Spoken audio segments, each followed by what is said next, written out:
महिलाओं का सम्मान क्या, ये बिल्किस बानो का अपमान हो रहा है, जिसमें सारे बलात्कारियों को छोड़ दिया जा रहा है बिना सजा पूरा काटे।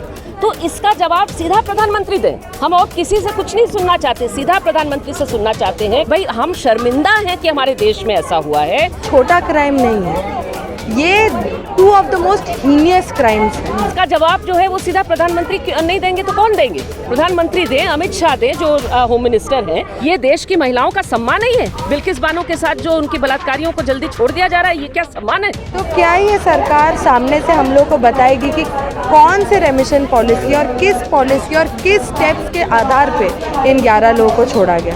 क्या जब आप किसी का कैरेक्टर एनालिसिस कर रहे हैं जेल के अंदर, क्या सारे 11 लोगों का कैरेक्टर का एनालिसिस एक साथ हो रहा था कि सबका ही कैरेक्टर इतना अच्छा है कि सबको एक साथ रेमिशन दिया गया? ये ब्राह्मण थे और इसलिए संस्कारी तो थे ही भाई, और इसलिए छोड़ देते हैं।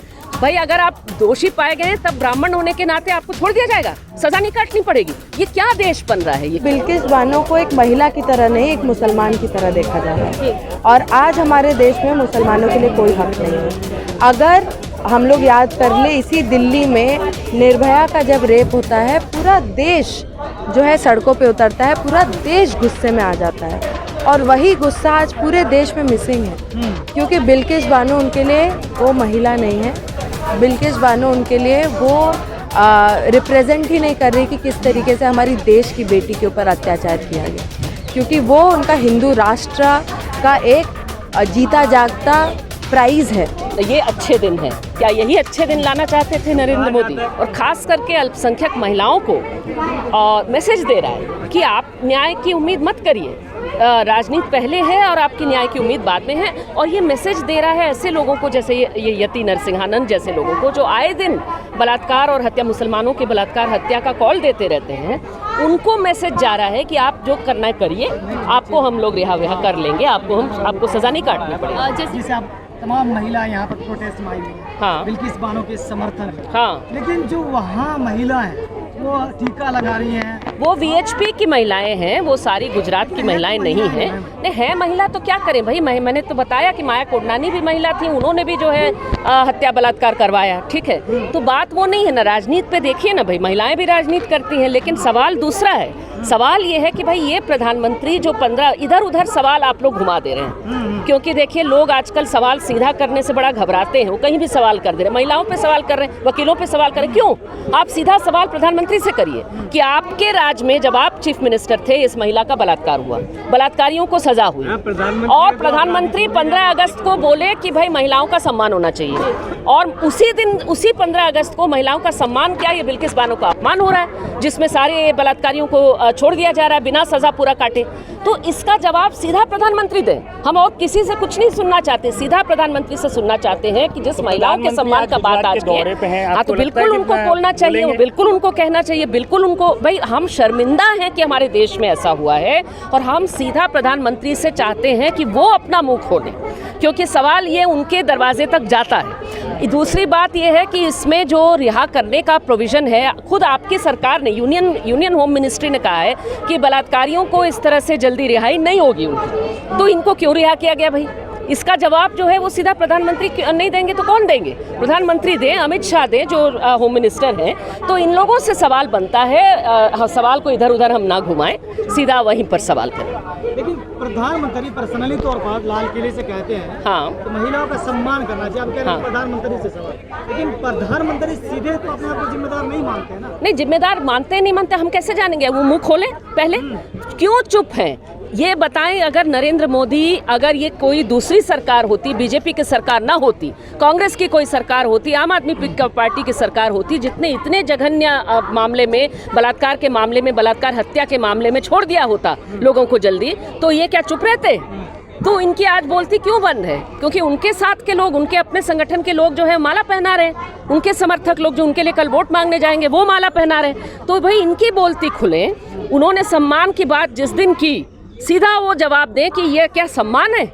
ये देश की महिलाओं का सम्मान नहीं है? बिल्किस बानो के साथ जो उनके बलात्कारियों को जल्दी छोड़ दिया जा रहा है, ये क्या सम्मान है? ये संस्कारी बता रहे हैं उनको तमाम। हाँ, बीजेपी की जिस कमेटी में बीजेपी के मेंबरान थे जिन्होंने ये किया, वो कह रहे हैं कि ये ब्राह्मण थे और इसलिए संस्कारी तो थे ही भाई, और इसलिए छोड़ देते हैं। हमारे जेलों में ज़्यादा से ज़्यादा जो है वो 50% से ज़्यादा दलित, आदिवासी, मुसलमान अंदर है, जिसमें से बहुत सारे लोग बिल्कुल बेगुनाह हैं, वो अंडर ट्रायल के रूप में अंदर है। अब इनको ब्राह्मण कह करके वो जब जो दोषी पाए गए हैं, भाई अगर आप दोषी पाए गए तब ब्राह्मण होने के नाते आपको छोड़ दिया जाएगा, सजा नहीं काटनी पड़ेगी? ये क्या देश बन रहा है? ये क्या, अगर ये मनुस्मृति वाला देश, ये हिंदू राष्ट्र है, ये जो झलक दिखाई जा रही है हमको, तो ये इसका विरोध और ज्यादा उठ करके देश की महिलाएं करें। महिलाएं उन आरोपियों का फूल मालाओं से स्वागत भी तो कर रही हैं। वो महिलाएं वीएचपी की हैं, आप भी महिला हैं, क्या आप करती हैं? नहीं ना, हम भी महिलाएं हैं। तो भाई सारी महिलाओं का ठेका थोड़ी, सवाल जो है वो सीधा उनसे करिए जो ऐसी महिलाओं को उतार रहे हैं राजनीति के चलते। ठीक है, राजनीति के चलते जो उतार रहे हैं वो ये प्रधानमंत्री की पार्टी है, उनसे सवाल करें। गुजरात में चुनाव है, हाँ। क्या उसको देखकर इसको जोड़ा जा सकता है कि वो राजनीति? सीधी बात है कि यही हो रहा है, यही सरकार जो है वहाँ गुजरात में चुनाव को ही नज़र में रख करके वो 2022 के चुनाव में 2002 को याद दिलाना चाहती है, 20 साल पहले की, और कहना चाहती है कि मुसलमानों की हत्या बलात्कार करने वालों को आप लोग दोबारा जिता दीजिए, मान सम्मान। और इसीलिए नरेंद्र मोदी भी इसी तरह से जीत के आए हैं, उसी बल पर वो वहाँ जीते चीफ मिनिस्टर और यहाँ प्राइम मिनिस्टर जीते हैं, इसलिए सवाल उनसे बनता है। पार्टी की नेता है खुशबू, उन्होंने बिल्किस बानो के लिए आवाज उठाई। अच्छी बात है, वो अच्छी बात है कि उन्होंने उठाई है और स्वागत है उसका। लेकिन मैं ये कहना चाहती हूँ कि आपकी पार्टी में कोई एक महिला जो कि चुनी हुई पदाधिकारी भी नहीं है, वो बोल रही हैं, लेकिन आपके देश के प्रधानमंत्री जो हर चीज़ पे गरजते हैं वो बिल्कुल चुप हैं। सवाल तो बनेगा ना।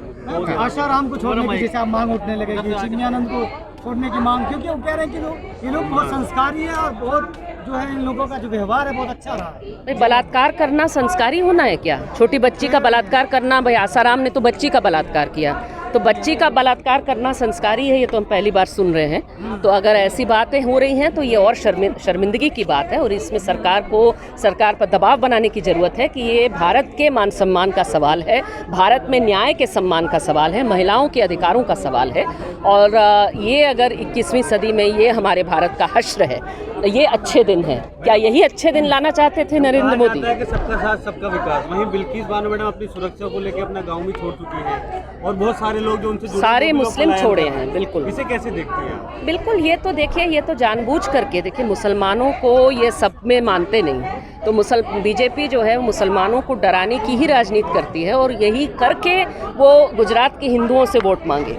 मैं ये उम्मीद करूंगी कि गुजरात में भी जो महिलाएं हैं, गुजरात में भी जो हिंदू हैं, वो कहेंगे कि भाई ये शर्म की बात है, इसके साथ हम नहीं खड़े हैं, हम हमारे नाम पर, हमारे धर्म के नाम पर हम जो है बलात्कार हत्या के साथ नहीं खड़े हैं, और हम इस तरह की घिनौनी राजनीति का विरोध करेंगे 20 साल बाद ही सही, लेकिन आज तो विरोध करना चाहिए, ये उम्मीद जरूर करना चाहिए। सबसे पहले तो जो रेमिशन पॉलिसी जिसके तहत इन सारे कॉन्विक्ट्स को छोड़ा गया, वो रेमिशन पॉलिसी एग्जिस्ट ही नहीं करती है। उस रेमिशन पॉलिसी को पहले ही सुप्रीम कोर्ट ने खारिज कर दिया है। उसके बावजूद इस रेमिशन पॉलिसी का इस्तेमाल करके स्टेट गवर्नमेंट इन सारे कॉन्विक्ट्स को रिहाई देती है, जबकि केस चल रहा है सीबीआई के कोर्ट में। तो क्या ये सरकार सामने से हम लोग को बताएगी कि कौन से रेमिशन पॉलिसी और किस स्टेप्स के आधार पे इन 11 लोगों को छोड़ा गया? दूसरा सवाल, क्या जब आप किसी का कैरेक्टर एनालिसिस कर रहे हैं जेल के अंदर, क्या सारे 11 लोगों का कैरेक्टर का एनालिसिस एक साथ हो रहा था कि सबका ही कैरेक्टर इतना अच्छा है कि सबको एक साथ रेमिशन दिया गया? और तीसरा सवाल, क्या ये सरकार बता सकती है आज के टाइम पे कि रेमिशन पॉलिसी जब एग्जिस्ट ही नहीं करती, और अगर रेमिशन पॉलिसी के तहत छोड़ा भी जा रहा है तो रेमिशन पॉलिसी में ऑलरेडी जो है heinous crimes like rape and murder, इन लोगों के तहत लोगों को छोड़ने का कोई पॉलिसी है ही नहीं, तो किस तहत से सरकार ने छोड़ा है? सरकार में अगर इतना क्लैरिटी है, इतना हिम्मत है कि ये बता सके कि सच्चाई के साथ इन्होंने सारे कॉन्विक्ट्स को छोड़ा, और इसलिए नहीं छोड़ा क्योंकि उनको एक प्राइज़ दिया जा रहा है, उनको इस बात का प्राइज़ दिया जा रहा है कि गुजरात रायट्स में जब एक मुसलमान महिला जो प्रेग्नेंट होती है, उनके 7 घर वालों को इंक्लूडिंग उनकी 3 साल की बच्ची को मार दिया जाता है और एक प्रेग्नेंट महिला का रेप किया जाता है। यही है हिंदू राष्ट्र। दोषियों को तो अब ब्राह्मणवादी से जोड़ा गया, जात से जोड़ा गया, उनको संस्कारी बताया जा रहा है। बिल्कुल, अगर आज के टाइम पे आरएसएस का संस्कार यही है कि कितने मुस्लिमों का घर बुलडोज किया जाए, कितने मुस्लिमों को लिंच किया जाए और कितनी मुसलमान महिलाओं का रेप किया जाए, तो यही आज के टाइम पे ब्राह्मणों का संस्कार है। जो मेन स्ट्रीम मीडिया की एंकर्स है, महिला एंकर्स है, वो भी जो है बिल्किस बानो के लिए आवाज़ नहीं उठा रही है, उसके लिए आप देखिए, ये है सिलेक्टिव इग्नोरेंस इसको बोलते हैं, क्योंकि बिल्किस बानो को एक महिला की तरह नहीं, एक मुसलमान की तरह देखा जा रहा है। और आज हमारे देश में मुसलमानों के लिए कोई हक नहीं है। अगर हम लोग याद कर ले, इसी दिल्ली में निर्भया का जब रेप होता है, पूरा देश जो है सड़कों पे उतरता है, पूरा देश गुस्से में आ जाता है।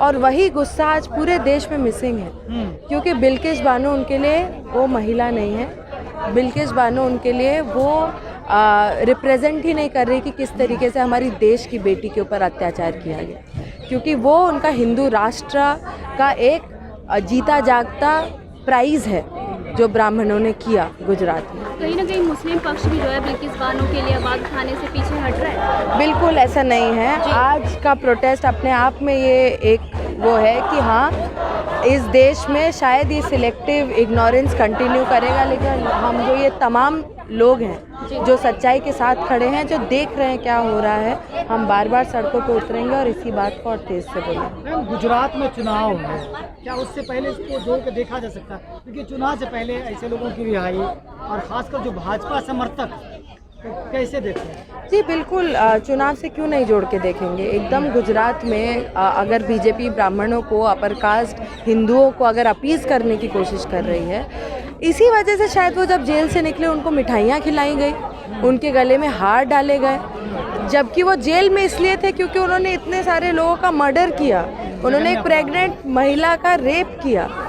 और आज सुप्रीम कोर्ट, सीजेआई ये खड़े होकर बोल रही है कि क्या इस छोटे से क्राइम के लिए हम ये नहीं सोच सकते कि वो बदल सकते हैं। ये छोटा क्राइम नहीं है, ये 2 of the most heinous crimes हैं जो किया गया। प्रधानमंत्री के सम्मान की बात करते हैं महिलाओं को, किस तरह का सम्मान है? देखिए, प्रधानमंत्री बस महिलाओं का सम्मान का बात नहीं करते हैं, वो ये भी बोलते हैं कि बेटियों को बचाओ, बेटियों को पढ़ाओ, लेकिन हाथरस से लेके दिल्ली तक जिस तरीके से दलित महिलाओं का, मुसलमान महिलाओं का रेप हो रहा है, उनको रातों रात जला दिया जा रहा है, वो इस बात को दर्शाता है कि हिंदू राष्ट्र में महिलाओं के लिए कोई जगह नहीं है, दलित महिलाओं के लिए, मुसलमान महिलाओं के लिए भी कोई जगह नहीं है।